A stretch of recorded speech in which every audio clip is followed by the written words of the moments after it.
This Torah class is brought to you by TorahAnytime.com. Okay, going to Erev Shabbos as we prepare for Parshas Behar. Parsha begins, Moshe Rabbeinu was taught the Torah on Har Sinai, and we find at the end of Kisisa something very interesting, something extraordinary about the appearance of Moshe Rabbeinu as he came down from Har Sinai. The pasuk says that he had karnei hoid, he had rays of light that were emanating from his face. His whole face illuminated, his whole face shone. Moshe Rabbeinu was shining as he came down from Har Sinai. Ask the Medrash in Shemais Rabbah, Parsha Mem Zayin Ois Vav, the Medrash wants to know, where did Moshe Rabbeinu get the light from? Why was his face shining? Why was his face illuminating? Says the Medrash, Kishek Kasav Moshe Es HaTorah, when Moshe was writing the Torah, he had finished writing the whole Torah, Nishtayer Bekulmos Kima, a little bit of ink was left in the pen. So Moshe Rabbeinu, he has a pen full of ink, and a little bit of ink is left. He takes the ink, the Heviroi al Roisha, he puts it on his head, Umimenu Nasaloi Karnei Hoid, and from there he got rays of light. So the Medrash is saying, Moshe Rabbeinu transcribed the Torah, he had a little ink left in the pen, and from that ink, his face shone. What is the Medrash trying to teach me? What's the meaning of the Medrash? His face was shining from the ink in his pen. Ink doesn't make your face shine, it makes your face black. What is the Medrash trying to teach us?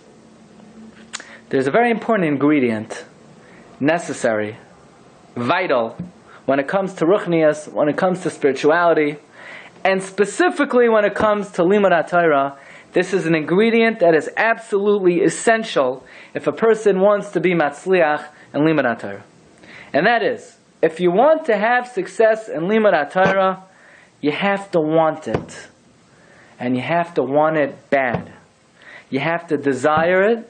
You have to thirst for it. You have to have an unquenchable thirst for it. If a person says, yeah, learning, it's important, forget it. You have to thirst for Torah. You have to desire Torah. In Tanakh, the Torah is compared to mayim, like the pasuk says, Hay tzameh lechu lamayim. Alas, go to the water.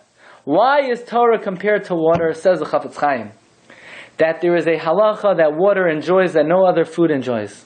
All other food, all other drink, whether you're hungry or you're not hungry, whether you're thirsty or not thirsty, you make a bracha. You eat bread, whether you're hungry or not, you make hamaitzi. You drink orange juice, whether you're thirsty or not, you make a shahakal. When it comes to water, says the Mishnah in Brachos, the Mishnah says, "Hashoise mayim litzmai mevarech shahakal niya b'dvarai." If you drink water from thirst, you make a bracha. But if you're not thirsty and you drink water, you don't make a bracha. Let's say you're speaking, you have something stuck in your throat, you don't make a bracha. You just clear it out. You're not allowed to make a bracha. Only if you're thirsty. You're taking a vitamin, you're not allowed to make a bracha when you clear the vitamin down with water.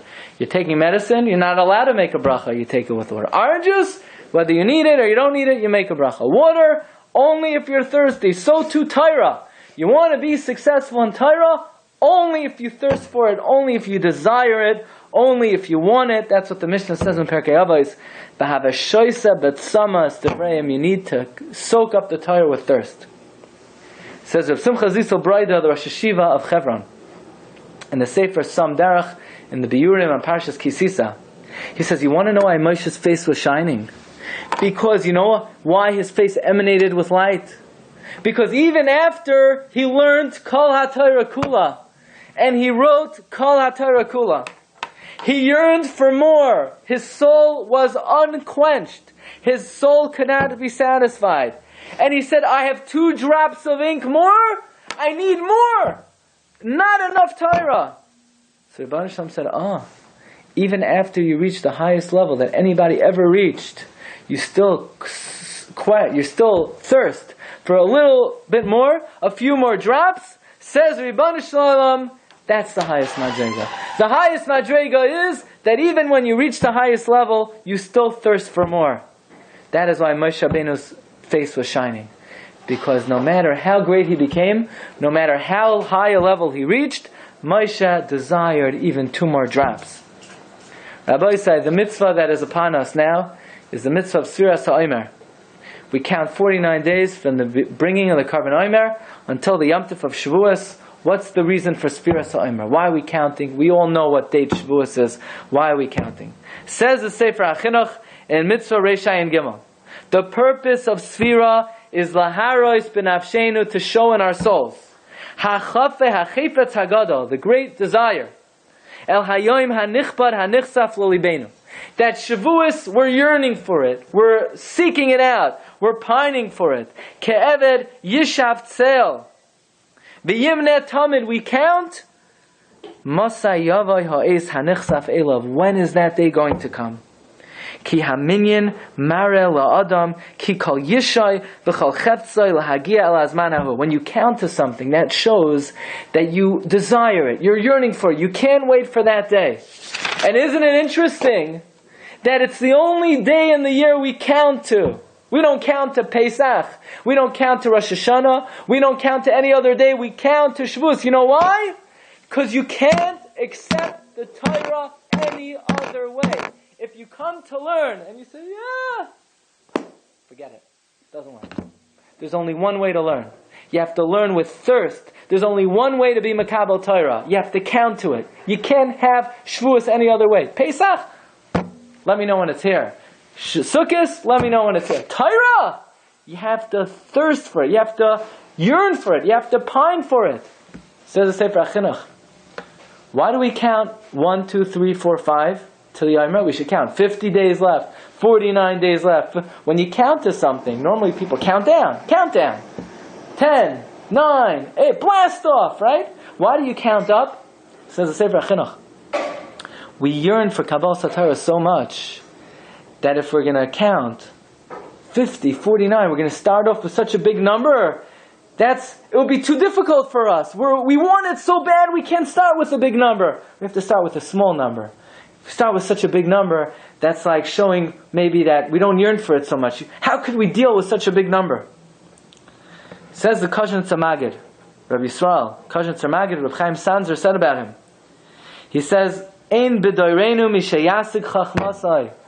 Nobody achieved the chachma in the generation like Rabbi Yisrael, the Kazhan Tzamagid. He was a Talmud of Shmalka Minikolsburg. He was a Talmud of Rabbi Melech Melazhinsk, Rabbi Yitzchak Barditchev. He was respected by all the Gdolei Yisrael. Even the Shalom Mesher, Shaul HaLevi Natanson, quotes him in the Yad Shaul, in the Hagoyis on Yerodei, Sun Reish Lamates. He writes what the Kazhan Tzamagid writes in the Sefer Nezer Yisrael. Says the Kazhan Tzamagid, what's the purpose of Sfira? To show our thirst for the Rebbeinu Shalom. To show our yearning for the Rebbeinu Shalom. Our thirst for Ruchnius.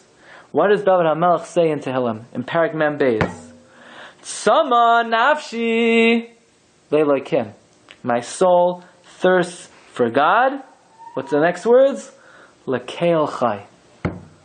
Keil chai, says the Maggid. Keil, 31. Chai, 18. 49. These are the 49 days of Sfira. Tzama nafshi le'elokim le'keil chai. During these 49 days, we express the yearning, the pining of the neshama for Kabbalas HaTorah. What are the next words?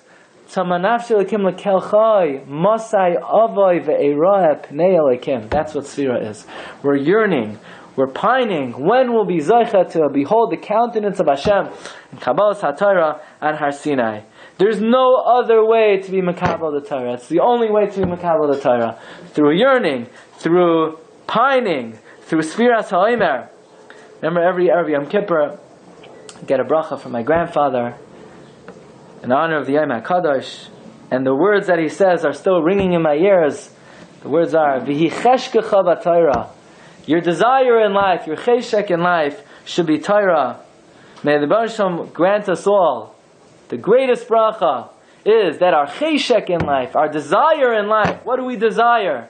Our desire has to be Torah. That's the only way to succeed in Liman HaTorah. V'hi cheshkecha b'Torah. We should be zoicha to engender this yearning and desire for Kabbalas HaTorah. Then we'll be elevated. The Senchalkeinu B'Sarasecha, the Yom Tov of Shavuos, with the tremendous Hatzlacha B'Liman HaTorah, Agun Shabbos. Shkayach. You've just experienced another Torah class brought to you by TorahAnytime.com.